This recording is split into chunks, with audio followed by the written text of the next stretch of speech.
जय हिंद दोस्तों, global affairs आप सभी का स्वागत है और मैं हूं सायान। चाइना ने अपने रेयर अर्थ मिनरल्स में रिस्ट्रिक्शंस लाया हुआ है।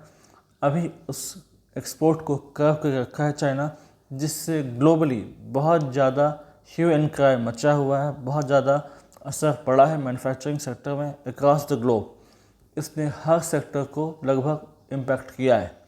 रेयर अर्थ मिनरल्स वो मिनरल्स होते हैं जो आज के समय बहुत सारे सेक्टर्स में यूज़ हो रहे हैं, चाहे वो डिफेंस हो, ई व्हीकल्स हो, विंड टर्बाइंस हो, स्मार्टफोन्स हो, इलेक्ट्रॉनिक आइटम्स हो। इन सब में कहीं ना कहीं पार्टिकल्स के तौर पर इनका इस्तेमाल होता है। और अगर रेयर अर्थ मिनरल्स की बात करें अकेले, तो 60% ग्लोबली आपको मिलता है ये चाइना में, और 90% ग्लोबली इसकी रिफाइनिंग और प्रोसेसिंग का काम सिर्फ और सिर्फ चाइना में होता है। यानी कि humongous part of rare earth minerals are stationed in China, and apart from that 90% are refined and processed in China itself. यानी कि चाइना एक प्रकार से लीडर है, एक प्रकार से उसकी मोनोपोली है अगर हम कहें तो गलत नहीं है। ऐसा नहीं है कि सिर्फ चाइना में ही रेयर अर्थ मिनरल्स मिलते हैं। Australia, Africa, parts of US, parts of Canada, आपको कहीं ना कहीं रेयर अर्थ मिनरल्स मिल जाएंगे। फिर भी बड़ा चंक चाइना के पास है। यहाँ पर चाइना इनके एक्सपोर्ट्स को कर्व कर रहा है। इनके एक्सपोर्ट्स पर एक प्रकार से मॉनिटरिंग लाना चाहता है और इस प्रकार से नए तरीके से उनके एक्सपोर्ट्स के जो मॉड्यूल है उनको सेट करना चाहता है। और लंबे समय तक इनके एक्सपोर्ट्स रुकने के कारण बहुत ज़्यादा दिक्कतें हो रही हैं अक्रॉस द ग्लोब। जैसे कि यूरोप में बहुत ज़्यादा ज़रूरत पड़ती है चाइनीज़ रेयर अर्थ मिनरल्स की in the production of E vehicles. तो यहाँ पर फोर्ड, टोयोटा, जनरल मोटर्स, इन्होंने हाल फिलहाल के लिए अपना प्रोडक्शन बंद कर दिया है in Europe of E vehicles. उनका प्लान है कि वो कैसे भी कैसे चाइना को कन्विंस करें। वो WTO भी जा रहे हैं कि किस प्रकार से वो कंप्लेन कर सके चाइना की कि चाइना गलत कर रहा है by not supplying rare earth minerals in proper manner. इसके अलावा यूएस को भी दिक्कत हो रही है। यूएस कोशिश कर रहा है कि उसके व्योमिंग और कैलिफोर्निया स्टेट से जो उसे मिल रहा है रेयर अर्थ मिनरल्स उनको लाया जाए और इस्तेमाल में ले सकें, ताकि उनकी मैन्युफैक्चरिंग सेक्टर को नुकसान ना हो। कुछ देश ऐसे हैं जो चाइना से डायरेक्टली बात कर रहे हैं कि आप हमारी बात समझिए, जैसे कि इंडिया ने अपना एक डेलीगेशन भेजा है चाइना, जो कि चाइनीज़ गवर्नमेंट से बात करेगा और उन्हें समझाने की कोशिश करेगा कि क्यों आज के समय रेयर अर्थ मिनरल्स का सिग्निफिकेंस है मैन्युफैक्चरिंग सेक्टर में इन इंडिया में विंड टर्बाइंस का मैन्युफैक्चरिंग हो, ई व्हीकल्स हो, स्मार्टफोन मैन्युफैक्चरिंग हो, इसमें रेयर अर्थ मिनरल्स का बहुत सिग्निफिकेंस है।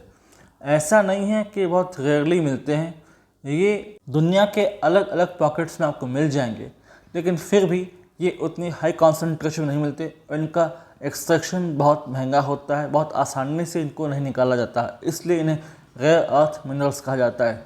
17 रेयर अर्थ मिनरल्स हैं कुल मिलाकर पीरियोडिक टेबल में अगर हम देखें, लेकिन इनका केमिकल कॉम्पोजिशन केमिकली ये सिमिलर होते हैं, इसलिए हम इन्हें रेयर अर्थ मिनरल्स कहते हैं। और चूंकि इनका सिग्निफिकेंस बहुत ज़्यादा है मैन्युफैक्चरिंग में, डिफेंस में, ई व्हीकल्स में, इसलिए ग्लोबली इनकी मांग बहुत ज़्यादा रहती है। अब यदि ये टाइमली इनका सप्लाई नहीं होगा तो बहुत ज़्यादा इम्पैक्ट करेंगी ये मैन्युफैक्चरिंग सेक्टर को। डिफेंस इक्विपमेंट्स, सोनार्स, राडार्स, दूसरे मिलिट्री हार्डवेयर, ई व्हीकल्स, उनके कंपोनेंट्स बनाने हों, तब हमें इसकी ज़रूरत पड़ जाती है। इंडिया के ई व्हीकल मार्केट को बैडली इम्पैक्ट किया है इस रिस्ट्रिक्शन ने। इस कर्व ऑन एक्सपोर्ट ने इंडिया के ई व्हीकल मार्केट को बहुत बुरे तरीके से प्रभावित किया है। सिमिलरली यूरोप की बहुत सारी कंपनीज प्रभावित हुई हैं, उनका प्रोडक्शन लाइन, उनका प्रोडक्शन आउटपुट वो बिगड़ा है। इसीलिए भारत ने अपना एक डेलीगेशन वहाँ भेजा है ताकि हम उनको मना सकें और कह सकें कि आप अलाउ करिए export of rare earth minerals. ऐसे टैक्टिक्स का चाइना हमेशा से इस्तेमाल करता रहा है। इसको एज ए टूल यूज़ करता है, एज ए वेपन यूज़ करता है जब उससे अपनी बात मनवानी हो। पास्ट में भी ऐसे बहुत सारे एग्जाम्पल रहे हैं जब रेयर अर्थ मिनरल्स को लेकर उसने एज ए इकोनॉमिक वेपन उसको यूज़ किया और अपनी बात मनाने की कोशिश की, खुद को डोमिनेट करने की कोशिश की। पास्ट में उसने जापान के साथ टेरिटोरियल डिस्प्यूट के कारण सप्लाई रोक दी थी रेयर अर्थ मिनरल्स की। प्रीवियसली ऐसे बहुत मौके आए, ऐसे बहुत इंसिडेंट रहे जब चाइना ने हॉल्ट किया export of rare earth minerals, इसके एक्सपोर्ट को कर्ब करने की कोशिश की ताकि अपनी बात को मनवा सके और एक प्रकार से डोमिनेट कर सके in the supply chain of rare earth mineral. अब जो पोटेंशियल बायर्स हैं, जो इस पर डिपेंडेंट हैं, उन्हें इस पर ये सोचना पड़ेगा कि हमें जो एग्जिस्टिंग रेयर अर्थ मिनरल्स हैं उनको यूज़ करना होगा, जो रेयर अर्थ मिनरल्स अवेलेबल हैं उनको रिसाइकिल करें और उन्हीं को दोबारा यूज़ करें। बात करें दूसरे सप्लायर्स से जो कि अफ्रीका में है, ऑस्ट्रेलिया में है, ग्रीनलैंड में है, यूएस में है, कि वहाँ से सप्लाई हो सकती है अगर चाइना सप्लाई हाल्ट करता है, एक्सपोर्ट रोकता है। तो चाइना ने हमेशा से रेयर अर्थ मिनरल्स के डोमिनेंस का फ़ायदा उठाया, इकोनॉमिकली से बहुत फ़ायदा होता है, अच्छा खासा मोटा पैसा वो कमाता है इसके एक्सपोर्ट से। लेकिन जब उसे लगता है सप्लाई चेन को डिस्टर्ब करना है, सप्लाई चेन रोकनी है, उसमें कोई डिस्ट्रप्शन लाना है, कमी लाना है इसके सप्लाई में, तब वो ऐसी स्थिति खड़ी करता है ताकि ग्लोबल सप्लाई चेन डिस्टर्ब हो। जहाँ ज़रूरत है रेयर अर्थ मिनरल्स की manufacturing of defence equipments, semiconductors, chips, E vehicles and associated equipments, तो यहाँ पर अगर कमी ला दी जाए तो फिर चाइना के प्रयास से अपर रश में होगा। चाइना ने कभी भी इंटरनेशनल स्टैंडर्ड्स को फॉलो नहीं किया। वर्ल्ड ट्रेड ऑर्गेनाइजेशन के क्या स्टैंडर्ड्स हैं, क्या नॉर्म्स हैं, उनको कभी माना नहीं। इसलिए WTO के पास जाने से ज़्यादा फ़ायदा होगा नहीं, बल्कि एक अलायंस क्रिएट करना होगा जो कि डिपेंडेंसी कम करेगा चाइना पर। इसके लिए क्वाड कंट्रीज़ को, यूरोपियन यूनियन को साथ आना पड़ेगा। क्वाड में US, इंडिया, ऑस्ट्रेलिया, जापान हैं, यूरोपियन कंट्रीज साथ आती हैं। तो हम एक प्रकार से ऐसा अलायंस बना सकते हैं जहां पर हम दूसरे वेंडर से, दूसरे सप्लायर से बात करेंगे और अपनी ज़रूरतों को पूरा करेंगे, क्योंकि चाइना पर जितना कम रिलाई करे उतना अच्छा। हो सकता है अभी वो सप्लाई रिज्यूम कर दे, अभी डेलीगेशन बात करने गया है, उनसे बात करने के बाद वो कुछ कंसेशन देकर मान जाए, लेकिन लेटर ऑन अगर फिर वो करता है सप्लाई, तब हमें दिक्कतें होंगी, क्योंकि रेयर अर्थ मिनरल्स की डिमांड बहुत ज़्यादा है। इनकी ज़रूरत कई जगह पड़ती हैं। आपको डिफेंस इक्विपमेंट बनाना है, आपको विंड टर्बाइन बनाना है, स्मार्टफोन्स बनाने हैं, सेमीकंडक्टर बनाने हैं, तब आपको रेयर अर्थ मिनरल्स की ज़रूरत होगी।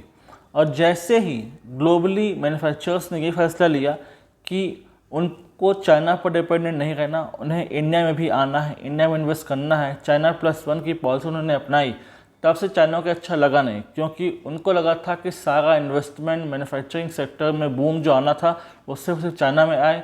लेकिन जहाँ पर उनको लगा कि सहूलियतें ज़्यादा हैं, लो लेबर कॉस्ट है, लो ऑपरेटिंग कॉस्ट है, मैन्युफैक्चरिंग कॉस्ट कम है, तो उन्होंने इंडिया को चुना, वियतनाम चुना, फिलीपींस चुना, तो जिससे चाइना नाराज़ हो गया। क्योंकि अभी हाल ही में एक न्यूज़ भी आई है कि India has emerge as a global factory owing to its cheap labour and favourable government policies. तो इन सारी चीज़ों को देखकर भी चाइना एक प्रकार से नाराज़ है, इसलिए ऐसे कदम उठा रहा है ताकि ग्लोबल सप्लाई चेन बिगड़े और जो जरूरी चीज़ें हैं, लगभग कई सेक्टरों को प्रभावित करने वाले रेयर अर्थ मिनरल्स, उनकी सप्लाई में कमी आए।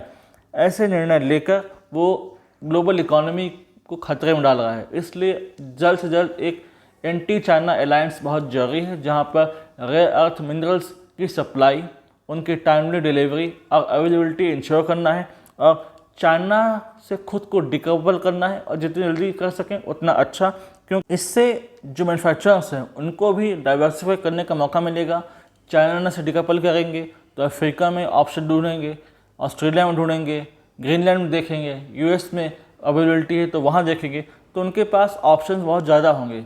और चाइना को भी समझना चाहिए कि उनके पास 60% of global rare earth minerals का स्टॉक है, तो इसका वॉइस यूज़ करें, इसका फ़ायदा उठाएं, बजाय डिस्ट्रप्शन क्रिएट करने के, इसको एज अ टूल यूज़ करने के, एज अ वेपन यूज़ करने के फॉर इकोनॉमिक वारफेयर।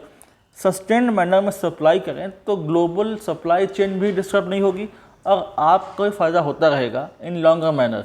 ये हॉल्ट जितने जल्दी ख़त्म हो उतना अच्छा, और सप्लाई दोबारा शुरू हो तो जितने जो रुके हुए प्रोडक्शन लाइन हैं, जो बंद पड़े ई व्हीकल्स यूनिट्स हैं, जहाँ पर रेयर अर्थ मिनरल्स की ज़रूरत है वो दोबारा शो हो सकेंगे, तो प्रोडक्शन में एक बूम आएगा और फ़ायदा होगा इकोनॉमी को, ग्लोबल इकोनॉमी को, चाइनीज़ इकोनॉमी को, इंडियन इकोनॉमी को।